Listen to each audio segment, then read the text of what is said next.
Bhagavate Vasudevaya. Om Namo Bhagavate Vasudevaya. Om Namo Bhagavate Vasudevaya.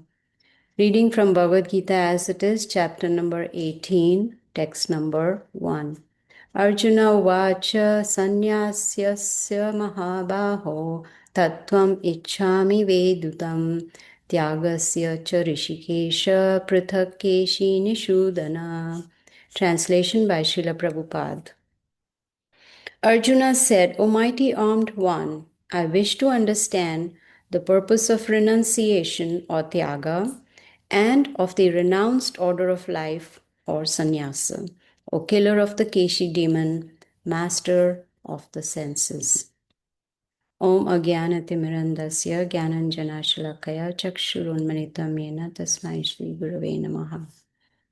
So we've come to the last chapter of the Bhagavad Gita, which is again the summary, like we heard in chapter number 2.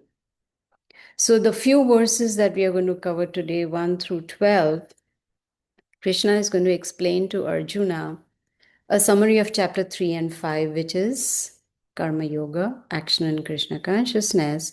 In other words, he's going to teach him how to lead a karma-free life. Bhagavad Gita actually, Prabhupada says, it got finished last chapter. Chapter 17, Bhagavad Gita finished. Then someone may say, hey, I don't need to read chapter 18 because Bhagavad Gita is finished. But just like in school, if you remember, I still remember that there used to be revision, right? Just before exam, revision. So here Krishna is doing the revision for all of us. And he's going to summarize all the topics that he has talked about right from chapter 2 through 17. Now, in every chapter, when we see, Krishna is stressing on devotional service, which is Bhakti Yoga. And he begins this chapter by Arjuna's question. He has two questions. One is, what is renounced order of life, which is sannyas? And second is, what is renunciation, which is tyaga? These are the two. And in answering these two questions, he will give us a summary of karma yoga, which is very, very important because we work every day, right? We perform so many actions. And whose law is every action has an equal and opposite reaction? No, it is Krishna's. Krishna gave that law way before Newton discovered it or figured it out or whatever. So this he told us in chapter 3 and 5 already. So he is beginning with the basic conclusion. Now, conclusion of what? The first 6 chapters of the Bhagavad Gita. And what is that? That prescribed duty must be performed, and in a consciousness which does not give us a desire to enjoy the fruits. I remember my sister used to say she had a store in downtown, and she said the day people would receive their paycheck, they would come to the store to use that money. What is that? Enjoying the fruits of the actions. So here he says that dutiful work should be performed, which means prescribed duty detached from the fruits of the actions. Then there's going to be no reaction, because then we are performing in Krishna consciousness. We are not doing anything good or bad. So Arjuna, he wants to know what is the goal of those who are in the renounced order of life, which is sannyas, and those who are, in renunciation consciousness. So Krishna again talks about the same thing. He says, hey, you got to do your work like I'm telling you, fight. Your prescribed duty as a soldier is to fight this war. But you do it because I am telling you to do it. And do not look for the fruits that, oh, am I going to win the battle or am I going to lose the battle? No, be completely detached. So Arjuna's question is, what is better, to work and remain detached from fruit, or renounce all activities and just take on knowledge. Have you seen in your life so many times people hear Bhagavad Gita over and over and over again? How many times you've completed Bhagavad Gita? 30, 40 times, 50 times? I don't know. But we have seen people hearing the Bhagavad Gita for years. That is just Jnana Yoga. But we must not renounce the activity, which means after hearing, we need to put it into practice. If we just only hear, that means we are only renouncing the activity. So, Arjuna, he wants to clarify these two subject matters, renunciation and renounced order of life.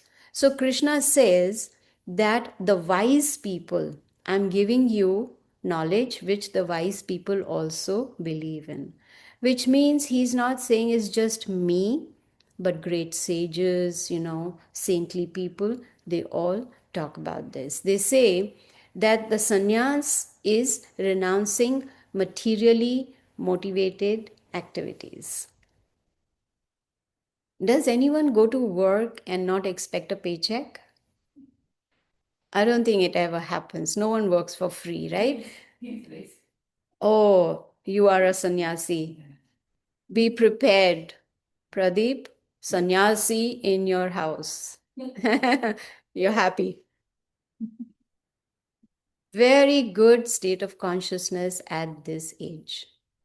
Because most people, everybody, they work because there is some motivation that let me work hard, I'll get a promotion, then what will happen? I'll get more money.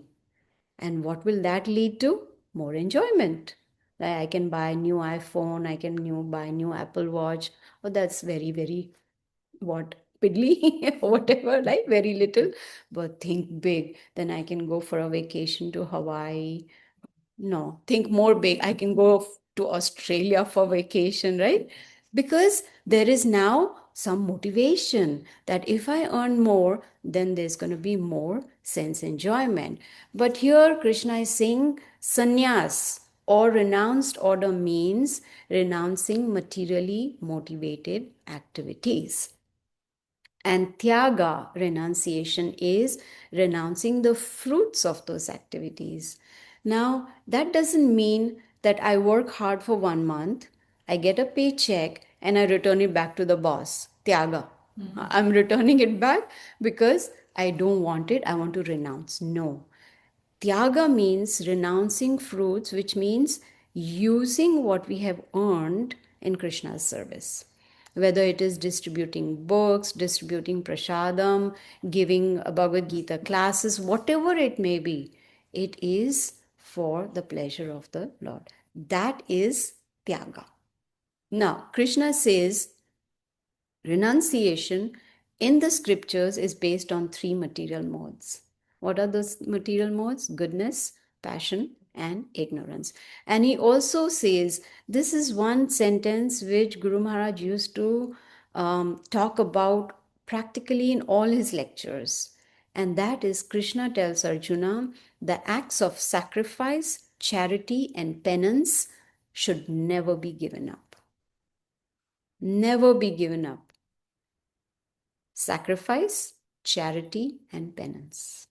But we need to know in what mode do they fall. We have to perform these three activities in the mode of at least goodness, if not pure goodness. So Krishna says these three must be performed. What is the important word in this sentence? Must. There's no option. He's not giving us like in exam. I used to love multiple choice questions. Answers are there. Then you do inam and you pick one if you don't know, right? No option. He's saying it must be performed. What is the result? It purifies the heart. Now, when Krishna is saying it purifies the heart, that means he knows it's not pure, right? Especially in Kali Yuga, the hearts of most people is not pure except pure devotees. So he says, but when sacrifice, charity, and penance is performed, it should be without any attachment, no expectation in return. Most people, when they do a fire sacrifice, what is the motivation? Get something in return. Maybe let me perform a fire sacrifice for my health, or to get more money, or my children do well in school, or whatever it, or I find a nice daughter-in-law, or whatever it may be. There is some motivation, but Krishna says no. There should be no expectation and no attachment for the result. One must do it as a matter of duty. And he says, that is my final opinion. Final means nothing after that. Then that means it doesn't leave any doubts in our mind that maybe Krishna means this or maybe that. No, he's saying my final opinion. Now, all this means he's telling Arjuna, do not give up the activities. Many times people think, oh, I am. One time, one lady came to me and she said, I am tired of this family life, and there are too many problems, and it's just beyond my control. No one is listening to me. Does that sound familiar? No one is listening to me. Everybody is looking at each other. So I want to give up everything and go far, far away. Is that the solution? No, karma is going to come wherever we go, whether we go to the Himalayas or to Hawaii or anywhere. Karma is just behind us. So Krishna says, do not give up any activity, our prescribed duty. Now, someone may say, what is my prescribed duty? How do we know? When we are sick, we go to the doctor and he gives a prescription because he is well educated, hopefully, and he's experienced, hopefully, and he'll give the right prescription, hopefully. But what about that? Is the fact in Kali Yuga, right? That's why we hop from one doctor to another, second opinion, third opinion. But what about spirituality? We need a prescription from a spiritual master. A guru needs to give us directions on how to lead our life, because we all are different people. We all are different mentality, different nature. We work in different modes. Some of us may be working in goodness and passion, some passion and ignorance. So based on our family situation, the spiritual master gives a prescription. That is our prescribed duty. In the earlier chapters, Krishna says, Prakrite kriyamanani gune karmani sarvasha. Ahankar vimhud atma kartaham iti manyate. That those who are very proud, they think I am the doer, but we are not the doers. Who is the ultimate authority? Me. Sure, just making sure everybody is awake. Krishna is in control. It is his will and last will. So here, Krishna says, do not think, Arjuna, that you are the doer, that you are going to fight this battle. I am the doer. You are just an instrument for me. And the fruits are there for me to enjoy, Krishna says, not for us. So, Arjuna, don't think that if I win the battle, I'll get the kingdom and then I'll enjoy wine, women, this. No, no, no. The fruits are for me to enjoy. And then Krishna says, Arjuna, you please do your prescribed duty. How? In the mood of renunciation, completely detached from this war. Now, this is very difficult to practice, right? You go to work and then you are just meditating. I'm working for Krishna. I'm working for Krishna. Fruits are for Krishna. Fruits are. Does that work like that? It's not going to work like that. It's not a mantra. Only when we chant Maha Mantra attentively, Hare Krishna, Krishna Krishna, Hare Hare, Hare Ram, Ram Ram. Then there's purification of the heart.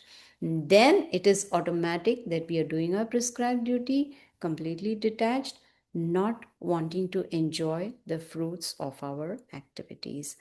And then Even Prabhupada says that one should never give up prescribed duty.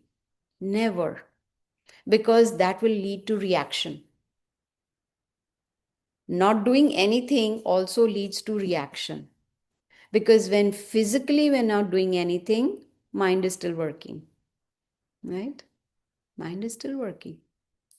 So Krishna says that if one gives up their prescribed duty, that means they are in the mode of ignorance. Now he's talking about the renounced order, which is sannyas. And he says that renunciation of fruits, which is tyaga, and the sannyas, they are the same because it's a state of consciousness. Renunciation doesn't mean that we wear saffron robes and we hold a danda in our hand and then we are a sannyasi. No, it's a state of consciousness. And Srila Prabhupada says that renouncing prescribed duty due to illusion leads to more illusion. What is another word for illusion? Maya. Right? Maya. Not that lady Maya, but Maya, which is illusion, that which is not. And then those who are in passion, they know they should do their duty with detachment, but they reject it because it's troublesome. How many of us have done this? Boss has given some work, too much trouble, give it up. Nowadays, we cannot do that because then we'll get the pink slip, or what is it called? Red slip, pink slip, what? Pink slip, right? Which means go find another job. But here, those who are in the mode of passion, they reject because it is troublesome. Why should I work hard? Better I become a sannyasi. Then I don't have to do anything. But they don't realize being a sannyasi is a state of consciousness. It's not saffron robes. It's just a state of consciousness. But those who are in goodness, they do their prescribed duty because they know it's ought to be done. I've got instruction from my spiritual master. I have to do it. I'm detached from that activity and I'm going to use the fruits of my activities for Krishna's service. So they know that sacrifice, charity, and penance have to be done without any attachment. So no expectation of result, doing it as a duty. And what helps one to do that, to come to that state of consciousness? Krishna tells Arjuna, it is knowledge. And that is what we do every Sunday. We take on knowledge. We have heard Bhagavad Gita before. Do we remember it all? I am sure none of us remember how the lecture started. What was the first sentence? Right? Kali Yuga memory. I remember it because I prepared it. How to lead a karma free life. Right? That is what Krishna is talking about in these 12 verses. So those who are in goodness, they, based on knowledge, they make the right choice and they neither hate nor love, or they don't say, oh, this is inauspicious work, so I hate. This is auspicious work, so I'm attached to it. No. They have no doubts at all about their prescribed duty. In this verse that I read today, Arjuna addresses Krishna as Keshi, remember? Keshi Nisudana, one who killed the Keshi demon. The reason he is addressing him that is he wants Krishna to remove the demon from his heart, the demon of doubt. Like he had a doubt. What is sannyas? What is renounced order of life? What is tyaga? What is, right? So he wants that doubt to be removed. So Arjuna is explained that one who is in the mode of goodness does not hate the prescribed duty, nor is attached, but does it at a proper place and proper time. Just like when we have to perform a fire sacrifice, don't we look for an auspicious time, right? What is the auspicious time? The brahmana or the pujari or the priest will tell us, okay, this day and this time is good for the sacrifice. But those in the mode of goodness, they are not afraid of any troubles on the way because they are intelligent and they have removed all their doubts with the help of knowledge. So Krishna says to Arjuna, I'm going through all the verses from 1 through 12 because they're all related to Karma Yoga. And he is revising to help us understand what is karma, what is akarma, and what is vikarma, which we already learned in chapter 3 and 5.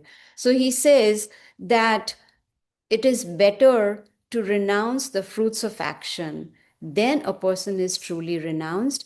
And we see that many devotees, they work very hard. Have you seen? I can see some sitting in front of me who work very hard at work in the office, right? So they, even though they work very hard, they are not attached to the fruits of their activities. So when I was reading this, I was contemplating, why is Krishna repeating so many times, right? In every verse he's saying that do your prescribed duty, don't be attached to the fruits, completely detached, be renounced in consciousness. Why? Because he wants us to understand that is a true sannyasi, that is a true renunciate, that is a person who is truly renounced in his activities. But Krishna says those who are attached to enjoying the senses, they achieve the results after death. I was listening to a small snippet of Guru Maharaj this morning, and he said that if we have got this opportunity to hear the Bhagavad Gita and hear about Bhakti Yoga and put it into practice, if we do not take it seriously, then it'll take us millions of lifetimes to get the same opportunity again. Can you imagine? I was shocked to hear that. That we have got this opportunity and we are not taking it seriously. That means it will take us millions of lifetimes to become perfect. Not just perfect, to get an opportunity to hear Bhagavad Gita again. So Krishna says those who are attached to sense gratification, they achieve the results after death, which means Yamaraj decides this much good, this much bad, this much punishment, and this much reward. Which means again we come back into the cycle of birth and death. And that action and reaction is called karma. But those who work without attachment, not wanting to enjoy the fruits, they are actually renounced. So to become free, Srila Prabhupada says in the purport, we have to do nishkama karma. Karma is work. Nishkam means no desire to enjoy, right? Kama means enjoying, right? Enjoyment. But nishkam means no desire to enjoy. They renounce their fruit. So all these verses, they are talking about karma yoga. And Krishna is mentioning according to the Shastras. He's not saying, in my opinion, according to me, I think so. No, he is referring to the Vedic scriptures. And what is Bhagavad Gita? It is a summary of all Vedic literature. So, what do we learn today? That we need to perform our prescribed duty. We should not try to be attached to that work and not try to enjoy the fruits of those activities. Then there will be no more reactions, which means no more suffering or no more enjoyment. That also means no more coming back into the cycle of birth and death. That is called akarma, which we learned in chapter 3 and also chapter 5. So, this is how Krishna is explaining in 12 verses how to lead a karma free life, which means no more reactions. So, it ends over here. And if anyone has any questions or comments, you can ask.